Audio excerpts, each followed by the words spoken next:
안녕하세요. 법무법인 대류가주 홍시연입니다. 오늘은 저희 대류가주 변호사님과 함께 학교폭력을 주제로 이야기 나눠보겠습니다. 김은경 변호사님은요, 서울특별시 교육청 행정심판위원회 위원으로 계시면서 학교폭력에 대한 상담과 그에 따른 법적 절차를 수행해온 전문 변호사님입니다. 변호사님 안녕하세요. 안녕하세요. 김은경 변호사입니다. 2017년부터 서울특별시 교육청 행정심판위원회 위원으로 활동하면서 학교폭력 사안을 주로 다뤄왔습니다.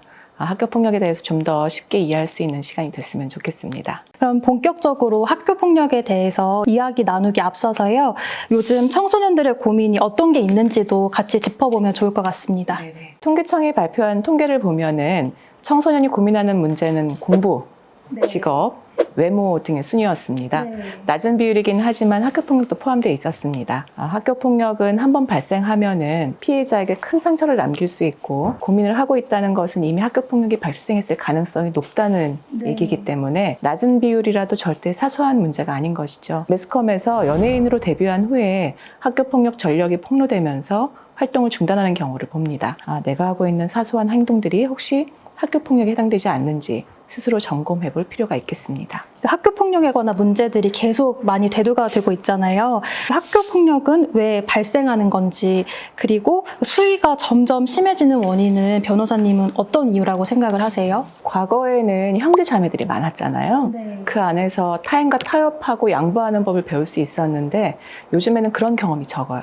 사회성을 학습할 기회가 제대로 부여되지 않은 탓이 크다고 생각을 합니다. 또 여러 매체를 통해서 폭력적이고 편협된 정보를 무분별하게 습득하는 것도 학교폭력이 점점 심각해지는 한 원인이 된다고 생각합니다. 학교폭력이란 게 우리가 흔히 알기로는 반 친구에게 심부름을 시킨다거나 돈을 빼앗거나 신체적 폭행 이런 것들을 학교폭력으로 알고 있는데요.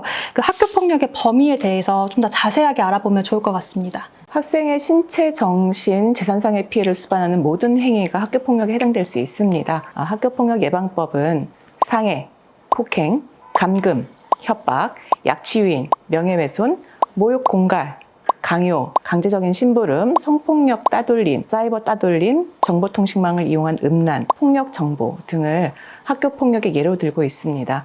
그렇지만 그 예에 한정되지 않아요. 또 형사상 범죄가 성립하지 않더라도 학교폭력에 해당될 수 있습니다. 상해, 약취, 유인 이런 법적인 용어가 쉽게 와닿지 않는 분들도 계실 것 같아요. 우리가 좀 쉽게 생각할 수 있는 예시들을 좀 알려주실 수 있으실까요? 제가 경험했던 몇 가지 사례를 들어볼까요? 버릇처럼 친구한테 욕설 사용하는 친구들 있죠. 학교폭력에 해당될 수 있습니다. 단톡에서 누군가 잘못했어요.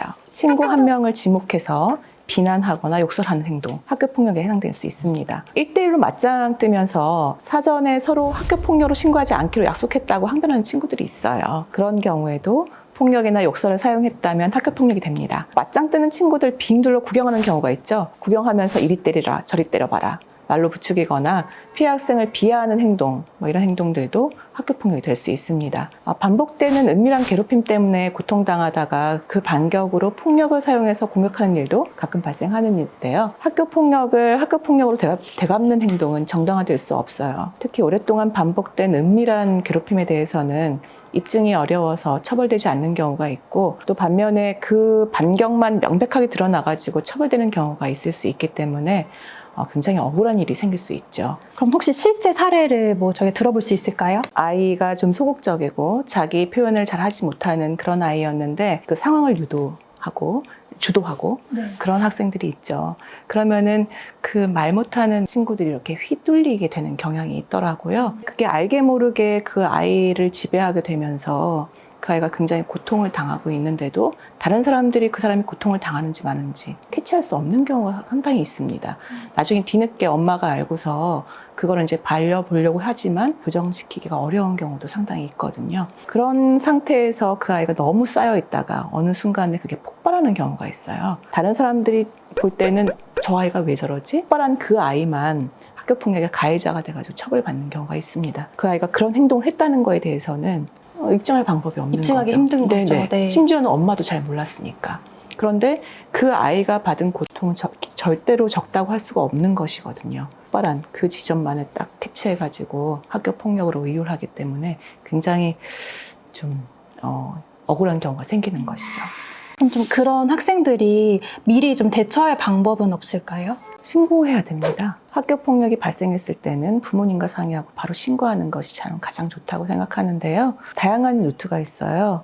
여러 가지 학교에다가 상담 선생님이나 담임 선생님한테 말씀을 드릴 수도 있고, 경찰이나 다른 외부 기관을 통해 가지고 학교에 알리는 경우도 있기 때문에, 신고를 하게 되면 학교에서 그거를 인지하고 피해 학생에 대한 보호 조치를 하게 됩니다. 제도적으로 굉장히 잘 마련되어 있기 때문에 학교를 한번 믿어보시고 제일 먼저 얘기를 해보는 것이 가장 좋은 방법이라고 저는 생각합니다. 네, 변호사님이 직접 학교 폭력을 목격하고 사건들을 다루시면서 이 학폭에 대해서 느꼈던 좀 생각이나 견해를 좀 들어보고 싶어요. 네네.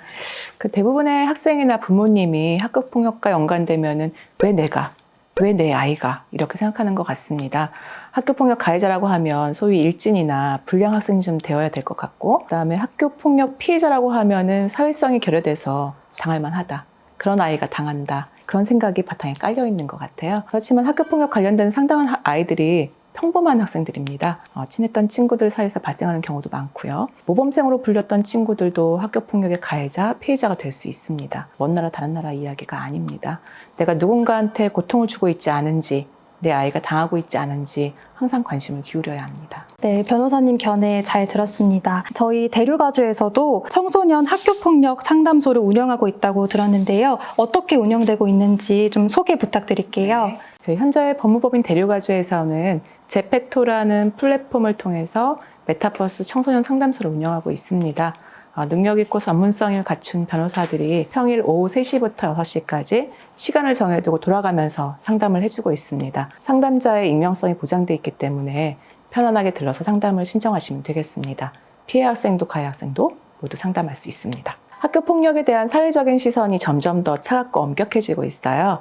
학교 폭력은 특별한 아이들만 하는 것이라고 생각하는 사람들이 많은데 그렇지 않습니다. 사소한 장난, 다툼도 학교 폭력에 해당될 수 있고, 평범한 학생이 가해자가 되는 경우도 많습니다. 나도 내 아이도 학교 폭력 가해자가 될 수 있다는 생각으로 스스로 또는 자녀의 행동을 점검해야 합니다. 그리고 학교 폭력 피해자는 학교에 알려서 이를 해결해 나가야 됩니다. 권리에 잠자는 자는 보호받지 못합니다. 적극적으로 도움을 요청하고 자기 목소리를 내기 바랍니다. 감사합니다.